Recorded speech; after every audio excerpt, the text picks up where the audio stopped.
Assalamualaikum warahmatullahi wabarakatuh. Alhamdulillahirabbil alamin. Assalatu wassalamu ala asrofil anbiya'i wal mursalin sayyidina wa maulana Muhammad, amma ba'du.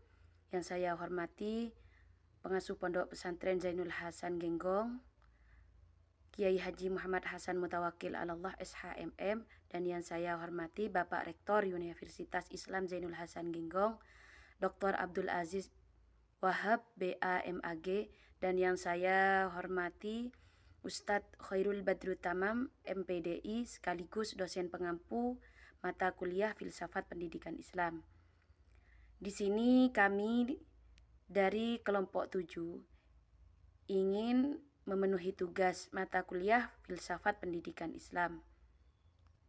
Perkenalkan, nama saya Qoyimah Agustin, saya sebagai pemateri pertama, dan teman saya Rosida sebagai pemateri kedua, dan Sahrulkan Sulhan Aziz sebagai pemateri ketiga. Dasar dan tujuan pendidikan Islam. Dasar pertama, dasar utama dari pendidikan Islam itu sendiri yaitu Al-Quran dan Hadis. Al-Quran dan Hadis di situ adalah sebagai pedoman bagi umat manusia. Maka dari itu Al-Quran dan Hadis itu adalah sebagai landasan dari pendidikan tersebut. Tujuan pendidikan Islam, salah satu pakar pendidikan Islam menyebutkan ada 4 rincian. Yang pertama adalah untuk membantu pembentukan akhlak, dan yang kedua persiapan kehidupan dunia dan akhirat, yang ketiga menumbuhkan ruh ilmiah, yang keempat adalah membentuk atau menyiapkan peserta didik dari segi profesional. Bisa disimpulkan bahwasanya tujuan dari pendidikan Islam itu sendiri yaitu agar membentuk atau terbentuknya insan kamil. Selanjutnya mengenai aspek-aspek pendidikan Islam. Aspek pendidikan Islam di sini ada 3 macam. Yang nomor 1, aspek akidah. Dunia pendidikan sering disebut dengan aspek kognitif. Dengan demikian, secara etimologis, akidah sendiri itu berarti kepercayaan untuk keyakinan yang benar-benar menetap dan melekat di hati manusia. Kemudian yang nomor 2, aspek akhlak. Aspek akhlak dalam dunia pendidikan sering disebut dengan aspek efektif, yaitu keyakinan agama, kesadaran moral, dan tanggung jawab sosial. Kemudian yang nomor 3, aspek ibadah.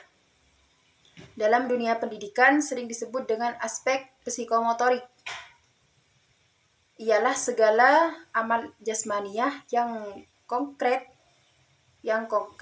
dan mudah diamati, baik kuantitasnya karena sifatnya yang terbuka.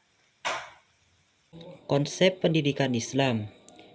Konsep pendidikan Islam ada 3, yaitu 1. Taklim.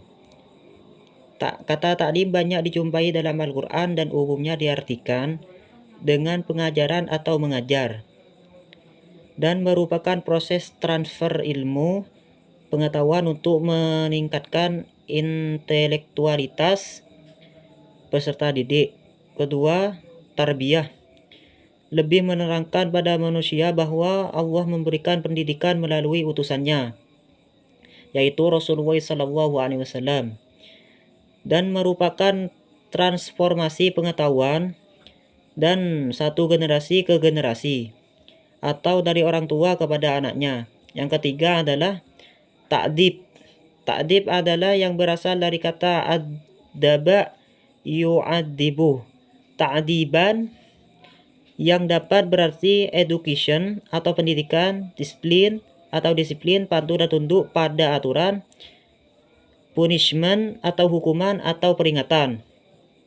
Selain itu, kata ta'dib juga diartikan beradab, sopan santun, tata krama, adab, budi pekerti, akhlak, moral, dan etika. Upaya merealisasi pendidikan Islam. Upaya untuk merealisasikan pendidikan Islam diperlukan perencanaan pendidikan yang meliputi kelembagaan manajemen pendidikan, alat, sarana, dan fasilitas kebijakan pemerintah. Baiklah, Cukup sekian dari kami, dari kelompok 7. Apabila ada kesalahan dalam perkataan, maka kurang lebihnya kami mohon maaf. Akhirul kalam, wabillahi taufiq wal hidayah. Assalamualaikum warahmatullahi wabarakatuh.